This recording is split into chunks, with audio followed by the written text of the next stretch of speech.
शिवजी के सबसे पूर्व में जो शब्दों का पहला मंत्र निकला उनके मुख से, क्योंकि ब्रह्मा जी और विष्णु भगवान को दीक्षा प्रदान भगवान शिव ने की है, तो सबसे पहले सृष्टि का जो आरंभिक शब्द था, आरंभिक मंत्र था, वो भोलेनाथ के मुखमंडल से निकला और वो था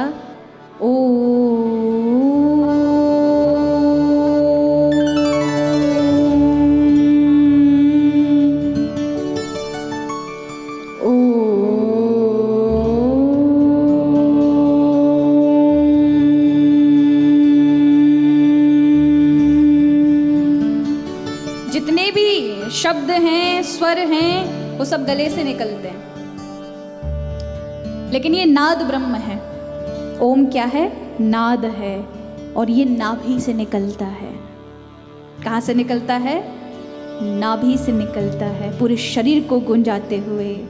ऐसे ही इसलिए हमारे प्राय मंदिरों के जो गुंबद होते हैं ना, वो ऐसे उठे हुए होते हैं कि आप जैसे ही, और मंदिरों के बीचों बीच गुंबद की घंटी लटकती है कि आप जैसे बजाएं पूरा मंदिर गूंज उठता है। ये शरीर भी वही आकार है, मंदिर जैसा है, और इसकी घंटी है ओम। जैसे ही बजाओगे पूरा शरीर एक अलग वाइब्रेशन करेगा। इसलिए आज भी साइंस ने, हम तो इतना कुछ करते ही नहीं है, हमको लगता है हमारे पुराणों ने जो, अरे कहाँ ये पिछड़ी बातें हैं, ओम से क्या होने जाना है। अब जब वहां से वो सफेद कोट वाले आपको लिखकर भेजते हैं कैसा चमत्कार इस मंत्र का है, तो हम खुशी खुशी अपना लेते हैं। कई बार कथाओं में जब कहा जाता है कि माँ पार्वती ने अपने मैल से गणेश जी को प्रकट किया, तो लोग जोक समझते हैं, क्या पागलपन है, नॉनसेंस जैसी बात है। कहाँ कहीं मैल से कुछ होता है? अरे विचार के तो देखो, मैल से ही प्रकट नहीं किया, प्राण भी फूके, प्राण भी डाले उसमें, तो गणेश की उत्पत्ति हुई। और आज हम देखते नहीं हैं, जब एक साधारण सा मनुष्य कुछ बना सकता है, तो अगर माँ भगवती जो जगत को चलाने वाली उन्होंने बना दिया, तो कौन सी बड़ी बात है। आज स्टेम सेल से शरीर से लेकर के वो बायो 3D प्रिंटर के द्वारा रेटिना बनाया जा रहा है, क्योंकि लोगों को पहले आंखें मर जाने के बाद ही मिलती थी। कोई डोनेट करता था आंखें दान करनी हो, तो जब कोई मर जाए तो वो अपनी आंखों को लिखकर पहले देते थे कि हमारी आंखें उपयोग में ली जा सकती। किसी की आंखों, हम जी ना सके, लेकिन आंखों के माध्यम से कोई दूसरा उनका लाभ ले सके। लेकिन उसके लिए बड़े लंबी इंतजार करना पड़ता था लोगों को, कोई मरेगा तब आंख मिलेंगी। इसलिए अब वैज्ञानिकों ने एक नया विकसित कर लिया है कि वो आपके शरीर के द्वारा सेल्स लेते हैं और उससे आंखें बन जाती हैं, यहां तक कि हड्डियां भी बन जाती हैं, लीवर भी बन जाएंगे। अब आपको ये नहीं कि उसका ट्रांसप्लेशन कराना पड़ेगा। सैरोगेसी जैसी चीजें हो सकती हैं कि किसी दूसरी माता का उधार आप गर्भ ले सकते हो, और अपने बच्चे को जो आपके गर्भ में होता उसके गर्भ में डाल सकते हो, और उससे फिर बच्चा आपको प्राप्त हो जाएगा। आने वाले समय में बहुत कुछ हो सकता है। जैसे पिज्जा केक खाते हो ना, ऐसे ऑर्डर करके बच्चे आया करेंगे बिना किसी पुरुष स्त्री के। और आज आप देखिए कई चीजों पे विकास, आज भी भारत में भी ऐसे कई चीजों पे रिसर्च हो रही है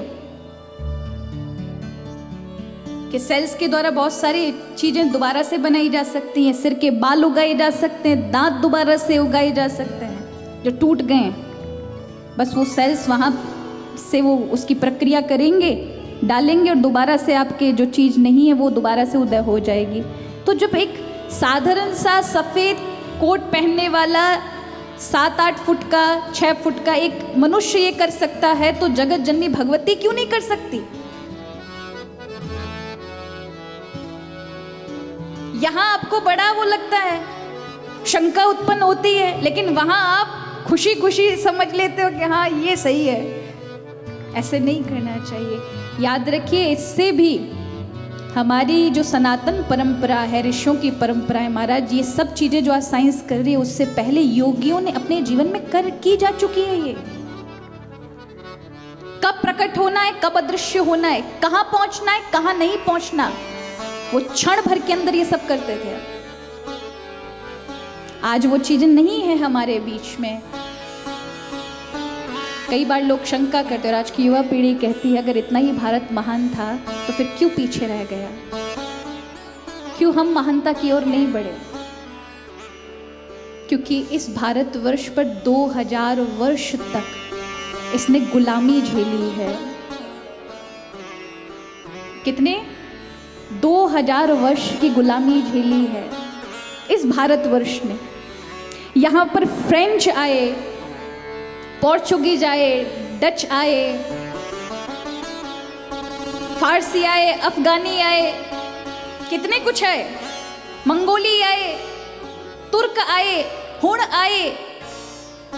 300 वर्ष तो ये ब्रिटिश शासन, इन्होंने ब्रिटिशों ने किया शासन। 2000 वर्ष तक ये भारत गुलामी में रहा है। जरा विचार करिए, इस भारत ने अपनी संस्कृति को कैसे बचाया है उन सब आक्रांताओं से। जो आपको मिला है उन ऋषियों की देन, उन ब्राह्मणों की देन है कि उन्होंने उस चीज को बचा कर रखा। अन्यथा 2000 वर्ष के लंबे अंतराल से झेल रही गुलामी में कोई देश कैसे अपनी संस्कृति को बचा सकता है? इसलिए वो जो चीजें हमारे ऋषियों के पास थी वो इन कारणों से अदृश्य हो गई, आज देखने को नहीं मिलती। नहीं, भारतवर्ष इसलिए जाना जाता था। लेकिन जो भी रहा हो, फिर भी गर्व है हमें कि चाहे कितनी भी शक्ति लगाई गई लेकिन फिर भी उस संस्कृति को मिटा ना सके, वो मिट ना सके, क्योंकि वो लोगों के हृदय में विराजमान थी, रक्त में विराजमान थी।